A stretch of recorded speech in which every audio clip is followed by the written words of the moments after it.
This program is sponsored by Lanka Hospitals. Caring, curing.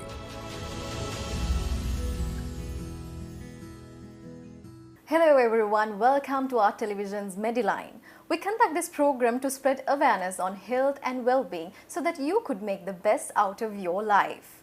We are in collaboration with Lanka Hospitals, one of the finest establishments in Sri Lanka, providing the best of medical services for Sri Lankans as well as international representatives, of course through the best of specialists. When talking about the specialists, it's my pleasure and honor to introduce you to the guest of the program today. She is a consultant neurosurgeon with over 10 years of experience and specialized in brain tumor. She practices in Sri Lanka as well as in the UK. She is Dr. Ruvini Abeygunaratne. Hello doctor, nice to have you with us today in the program. First of all, I would like to thank you for being with us for today's program. Thank you very much. It's nice to be here. Great. So to start with the conversation, first of all, I would like to ask about your experience. You being a doctor trained in the UK and practicing it in both countries, we would love to hear about your experience. So I did most of my training, including medical school years, in the UK. So I trained there and lived there for more than 25 years, then decided to move to Sri Lanka. So all my neurosurgical experience prior to moving to Sri Lanka was in the UK, and I was trained there. My training took part in general neurosurgery, and then I concentrated on neuro-oncology, which mainly is the speciality that concentrates on brain tumors, and in this, both pediatrics and in adults. Since you're specialized in brain tumor, educate us a bit about the pediatric brain tumor, doctor. Yep, so pediatrics is a speciality or a subspeciality by itself. So we can never treat children exactly the same way that we treat adults. We cannot treat children as small adults either. So they're a completely different entity. In different parts of the world, a pediatric case could be either children below the age of 16 or below the age of 18. For instance, in Sri Lanka, it is termed to be below the age of 16, but sometimes you don't have the maturity at the age of 18 to make decisions, in which case a guardian does it. Pediatric brain tumors are a very sensitive topic, and it mainly involves the growth of abnormal cells in the brain tissue itself or in the surrounding structures around the brain. Okay. The way we deal with these, the main point to come across should be that we need to be able to recognize the symptoms and signs and the prognosis these children will end up having with these tumors. Now, a lot of things depend on where the tumor is located, what type of tumor it is, the age at which the child presents with the symptoms and when it's diagnosed, and also whether it is accessible surgically or whether it can be treated or not. And for all of this, it is very important that we recognize the symptoms and signs that can push us into that category of this being a significant symptom and start the process of investigating children for these. Since you said it's very important to recognize the symptoms and signs, I would like to ask the question, what are the signs and symptoms that can be identified in the children? Okay, so it depends on a little bit on the age of the child. For instance, if you have a very young child who's still not speaking, is unable to communicate, their parents might notice a difference in the child. For instance, it might not want to feed properly, or there might be a period of failure to thrive. They might observe that the child is very lethargic, it's not interacting with the parents as much. It's not always that a child with something going on in their brain is able to vocalize the fact that they have a head injury, a headache or symptoms such coming from a tumor. There may be other signs, like the child might be vomiting, or the child might be unable to concentrate on something, or shapes and sizes, or may not be able to hear or see when the parents or the mother in general is trying to interact with the child. Those are the very small children. When we go up, further in age, things change. So you might have a child who is in their sort of before their teenage years describing headaches, which is very common in brain tumours. They might say that the headaches are worse in the morning when they get up in the morning and it's really bad, and it's very commonly associated with vomiting. And they find that throughout the day the headache gets better and then comes on again in the morning. Generally in tumours, the headaches are progressive. That means that with time the headaches get worse in intensity and the child might not be able to concentrate on their schoolwork. So you might see that they're dropping off in their grades at school. They might not be able to interact with other children. Their personality might change. For instance, somebody might become quite aggressive who was a docile child before that. So these are some of the symptoms that you get with older children. There are other specific signs and symptoms which come on, which are really connected to where the tumour may be, if it is a tumour. For instance, you could get a weakness in their body. You know, they might not be able to speak properly. Their speech might be affected. Their vision might be deteriorating rapidly. Their hearing might be going. There might be cases where they're unable to walk. They might have been a track runner for a while and all of a sudden they can't walk or run or do anything. So these are things which are progressively worsening, need medical attention and need sort of directing as to where to get help from.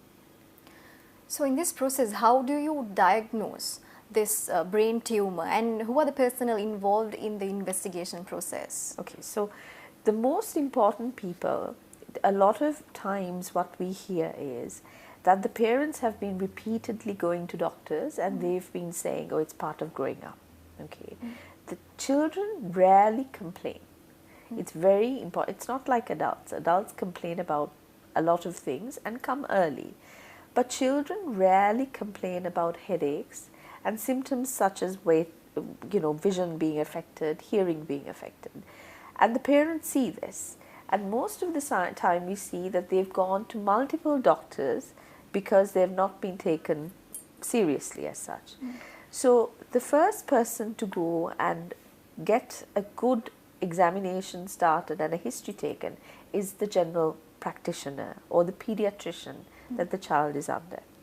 They have known the child since the child would have been born, and they would be able to make an assessment of the child to see if there is anything going on.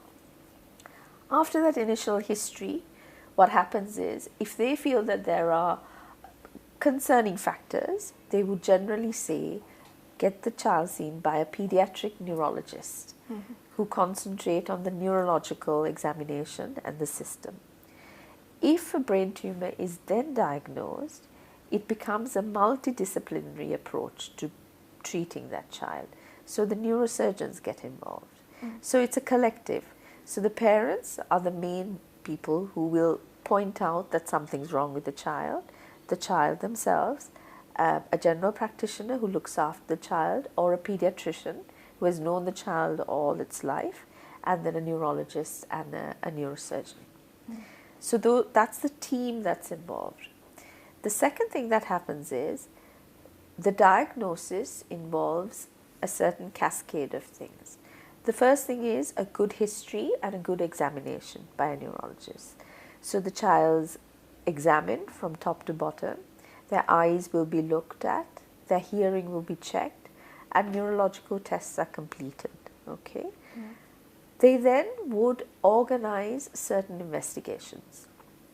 So the commonest investigation done if we're querying a brain tumor is an MRI scan of the brain. Now, the MRI scan in small children is very difficult to undertake because they can't move around in the scanner, and if you've ever seen an MRI scanner, it's a very claustrophobic experience. So we normally give them sedation, make them half sleepy, and put them in the scanner. That gives us a lot of information regarding what's going on. Then a barrage of medical and blood tests will be done as well, because some tumors are associated to that. And then pending what you find on that, and pending whether the child needs further investigating, you would organize more specialized testing, which a neurosurgeon or a neurologist does.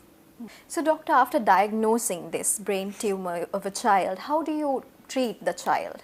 What is the process of treatment we would like to, if you would like to elaborate on this? Okay, so first of all, if a child is diagnosed with a brain tumor, generally we have a discussion with the parents and the child, if the child is old enough, and the other medical professionals that are involved as to what the best treatment would be. Depending on what the tumor looks like and if it is accessible, we would offer surgery. Now, surgery in the pediatric population is very complex, so consenting is very important when it involves somebody's brain for obvious reasons. So you have a lengthy discussion with the family, explain the risks involved and consent. So if I take you through what we do in surgery and how we do it, so say for instance we diagnose a brain tumor, we would first get all the investigations done that would make surgery easy. Okay, so an MRI scan, and we also have an MR navigation which is available, which is like a GPS for the brain. It tells us exactly where the tumor is and whether it's attached to sensitive structures, or whether we can take it out completely or we can only take out part of the tumor to help with the symptoms. Before we take out the tumor, we explain to the family again that the child may require to be on medication after it. We might need to load up the child with antiepileptics because manipulating brain tissue can actually cause you to have seizures as well. And we get a pediatric anesthetist involved as well, who will keep the patient asleep and manage the patient during the anesthesia and after the operation as well. Then, depending on where the tumor is, we plan our tumor surgery. So we get the patient in the day before. Again, making a child familiar with the environment and comfortable is very important. Then we mark out where we need to go in. We do that on a console, either in theatre or outside in the scanner. We have a plan of action. Well, I have a plan of action and my colleagues do as well, as to what we tend to achieve during surgery, and then we take the tumor out. So the theatre process is quite smooth because already in our heads we know what we're going to do. So child is taken in on the morning, anesthetized, then we may have to shave the hair, we put monitoring on, we make sure that we take as much tumor at all as possible. Sometimes during theatre we send a sample off to find out what it could be. For instance, if it's something that's benign and we cannot take all of it out, we might come back at a later point, or we might leave it because that means that it's not a non-cancerous tumor, so we can afford to leave it. If it comes back as a very aggressive cancerous tumor, then our goal is to take more than 95% of that tumor out. So we do it as carefully as possible without causing damage to the normal tissue, which might cause the child a deficit. After surgery, the child is normally sent to the intensive care and we recover the child slowly, make sure the parents are available around, and then hopefully transfer to the ward after a couple of days. When surgery is done, that's just the beginning of treatment. So what we then wait for is the confirmative histology as to what the tumor is exactly. And that takes about 7 to 10 days. Till that comes, we look after the patient on the ward and try to get them back to their normal day-to-day activities as soon as possible. Okay. When the histology arrives, the rest of the management depends on what it is. They may require further radiotherapy, which is given elsewhere, or they may require chemotherapy as well, depending on what it is. Great. So in the middle of this valuable conversation, we would now like to take a small break. You're watching this program sponsored by Lanka Hospitals. Caring, curing.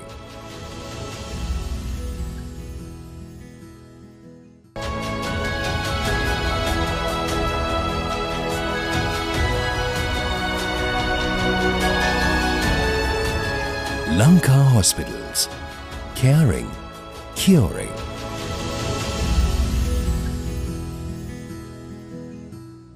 Welcome back to Art Mediline. Today we are in discussion with Dr. Ruvini Abeygunaratne, consultant neurosurgeon specialized in brain tumor. And in the previous session we had a discussion about the child brain tumor, and right now we are going to talk about the difference between the child brain tumor and the adult brain tumor. So doctor, brief us a bit about the difference about these two. Okay, so adult brain tumors can be primary brain tumors or secondary brain tumors. That's the first main thing that we need to know. Primary brain tumors in adults are those which arise from the brain tissue itself or structures surrounding the brain or the lining of the brain. Secondary brain tumors in adults are mainly those which are cancers elsewhere in the body which have traveled in the bloodstream to the brain. These are also called metastases. So these are also brain tumors, but they're secondary, and the way we deal with primary and secondary is slightly different. So in adults, unlike in kids, they are able to give you a better history. That's the main difference. They're a different entity, and in brain tumors, there are generally two peaks in which they present, either in their 40s and they can be later on when you're elderly. There are also a set of people who can develop brain tumors because they have a genetic predisposition. That means the DNA has some kind of mutation which causes them to get brain tumors, and that can be familial, that can run in families. So there are certain symptoms and signs in adults as well as children that we need to be aware of and should highlight the fact that could this just be something that's starting off. Seizures are very common in adults, and their first presentation of a brain tumor can be a seizure or a fit where they have never experienced it before and they present with a seizure. Early morning headaches are very common. People describe headaches which are really bad when they're getting up, or a heaviness in their head which progressively worsens during the morning hours, and when they're walking around and carrying on with their day they get a little bit better. Vomiting, nausea and visual problems are also very common. So they may come to you saying that they've got a sudden blindness in their eye, or they've had to change their glasses, or they find that their sense of smell is affected, or they find that their hearing is gone in one ear, and that has been sudden. So a 35-year-old coming in with hearing loss or tinnitus or ringing in the ear, we have to investigate as to whether this could be a tumor or not. There are other signs and symptoms. A weakness. You can present as if you have had a stroke. So a paralysis on one side of the body, or inability to speak, or loss of consciousness. All of these things can direct you to a possible tumor, especially if the symptoms are not getting any better. There is also, if people have tended to have migraines and headaches throughout their years, and these change in characteristics, this could be because there's something developing in the brain as well. With other conditions as well, say for instance you've been diagnosed with a cancer elsewhere in the body, the first presentation could be headaches, vomiting, again seizures, and these could be the first signs of secondary brain tumors. So when symptoms like this appear, the main thing is that they are directed to the right professionals at the time, so that timely organization is done for this and management is started early. So since you spoke about the signs and symptoms of adult brain tumor, when they're directed to the professionals, how do they diagnose this and how is the treatment being done for them? Okay, so the main thing in adults is they need to be examined and a clear history taken, and that can be done by a general physician or a neurologist. This is their first port of call. It is only when we as surgeons get to know about brain tumors when they are referred to us for removal or for an opinion. So what they do is, initially, investigations are organized. The first investigation to be done, as in pediatric brain tumors, is a scan. So they will have an MRI scan, which is a magnetic resonance image, which gives us very fine details about if there is an abnormality, where it is, the position of blood vessels to it, is it accessible, can we take it out, is it, and even the appearances of the abnormality can tell us to about a 90% guarantee as to what kind of tumor it could be. When we're thinking about secondary brain tumors, it's also very important that we know the number, because you might have lots and lots of minute brain tumors there as well. So the management of that patient is completely different to the one that presents with the primary brain tumor. So apart from the MRI scan, we would also probably request an angiogram, which is where we check the association of the blood vessels to it. We can also get MR spectroscopy, which is available, which gives us an idea whether it could be an infection compared to a brain tumor. We can get CT scans, which are rarely used in brain tumors these days, but a CT scan which also looks at the bony structure associated to the tumors and helps us with aids to how to attempt to take these tumors out. So apart from these imaging or investigations, we may also request EEGs, which is looking at the brain waves to see if they're affected, and also blood tests as well. So listening to all these treatments, I'm sure the public has a question as to whether all these treatments are available in Sri Lanka, and if so, what are the special services provided by Lanka hospitals with this regard, doctor? So I'm in a unique position because I work in the UK as well as here. So I'd like to reassure anybody, not just in Lanka. Lanka has all the facilities available for operating on these tumors and for the treatment and management. It is on par to the equipment and all the facilities available in the UK. So the reassurance is there that everything is available, from the scans to the specialities to the actual theatre complex, and the equipment that we use to actually take the tumours out is available here. And the expertise is available because we have the pathologists who look at the tumour tissues, we have the anaesthetists who anaesthetize the patients, and the aftercare as well, to make sure at the end of the day that the patient goes home safely. So doctor, going back to pediatric brain tumor, I'm sure the parents nowadays, they're reluctant to identify, like they're reluctant to accept the fact that their child is going through a disease like that. So in that case, what is your advice to the parents out there? So the first thing to point out is the parents know kids best. There's nobody else that would understand a child better than their parents. So if a mother is worried about the behavior of a child, or a father is worried about the academic achievements of a child because things are getting worse, then the first thing to do is make sure that the child gets the right assessment by their familiar pediatrician. Any good pediatrician, and we have many in this country, would be able to pick up by examining them and assessing them if there is something significant going on. A lot of the time, brain tumors are very rare. They're not very common at all. It's about 1% of cancers all over the world. In pediatrics, it's slightly higher. Children get a higher percentage of brain tumors compared to adults. But at the same time, they're rare.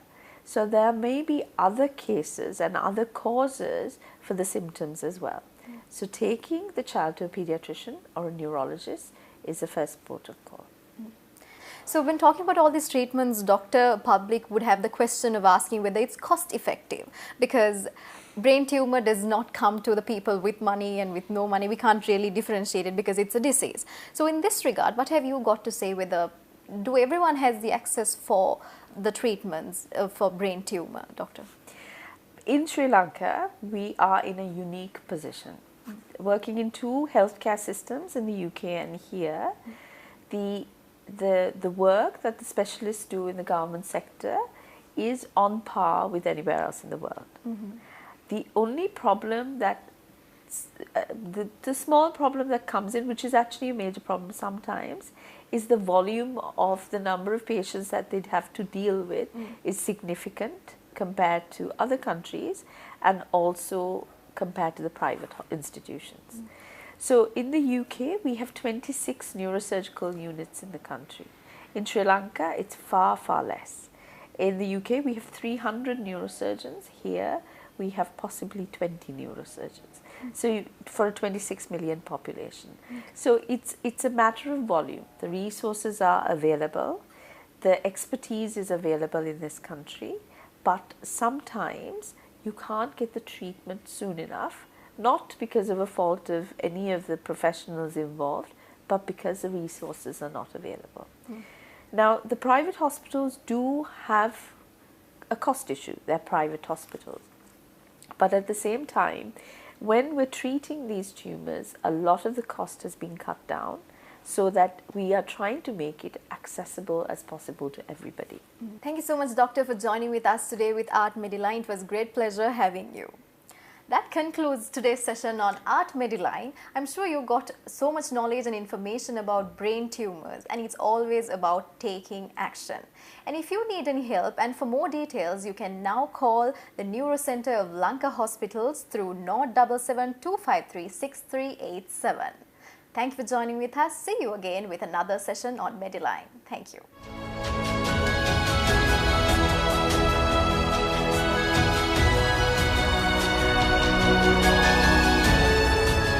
Lanka Hospitals. Caring, curing.